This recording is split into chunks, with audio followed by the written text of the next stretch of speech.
Comment passe-t-on de savant à savant fou? Voilà là une question qui pourrait déranger certains, mais qui mérite pourtant lorsqu'on voit les dérapages de certains savants dans le monde qu'on se la pose.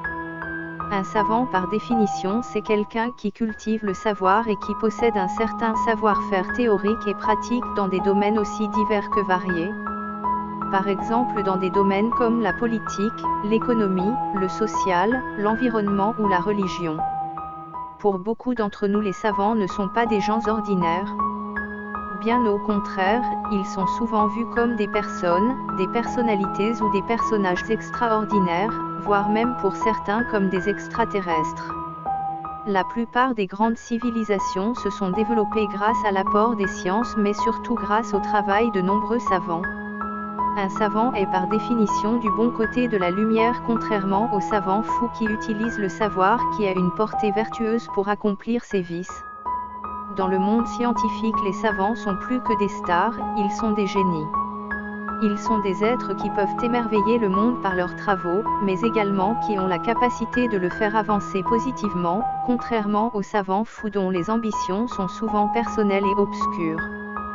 Pour moi, un savant est comparable à un président, et un savant fou comparable à un président fou. Ainsi un savant peut être vu comme une normalité de par sa constitution biologique, physiologique ou physique, tout comme la fonction de président de la République l'est du point de vue de la Constitution et du droit démocratique. On ne peut en dire de même pour les savants ou les présidents fous, qui sont vus comme des individus instables, déséquilibrés, possédés et nuisibles à la société.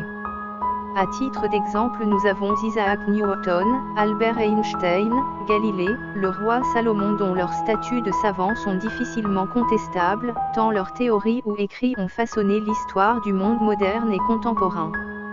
Par contre à l'inverse à titre de savants ou de présidents fous nous avons les hommes et les femmes qui ont encouragé ou toléré, élaboré ou organisé, pensé ou réfléchi à des théories raciales, esclavagistes, déshumanisantes, mais encore qui ont inventé ou aidé à créer les systèmes d'extermination de masse de population dans leur pays ou hors de ce dernier.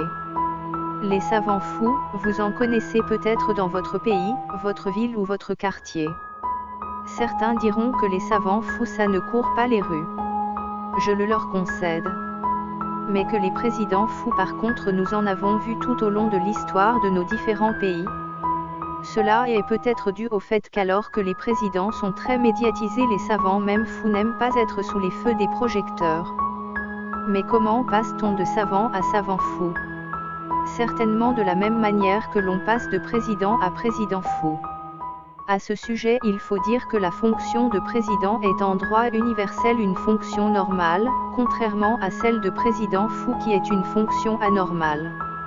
Mais un président normal, c'est quoi? C'est très certainement un président qui remplit pleinement sa fonction et ses obligations, respecte au mieux son serment, qui ne ment pas, ne triche pas, ne vole pas, ne tue pas, ne pèche pas contre Dieu, ne convoite pas la femme ou la chose d'autrui, qui aime son prochain comme lui-même, mais surtout aime Dieu plus que tout. Mais un président normal c'est aussi surtout dans les faits, un homme ordinaire investi d'un pouvoir supérieur, et qui l'utilise pour servir le peuple de Dieu qui est la source de toute autorité, et non pour l'asservir, le nuire ou le combattre. Le peuple de Dieu est le peuple qui prie Dieu, adore Dieu, loue Dieu, et évangélise pour Dieu. C'est le peuple, pâle. Il est sémite dans sa majorité mais également chamite. Sémite par Israël, et chamite par les pratiquants du courant religieux chamite. Les chamites sont les acteurs d'un courant religieux qui croient au chamisme.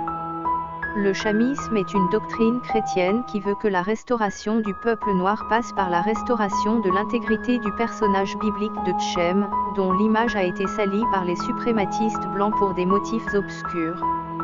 Pour les chamites le nom Tchem est un nom largement béni par Dieu comme le nom Noé, dont la transposition donne Néo, soit le nouveau en latin, et One, soit un en anglais.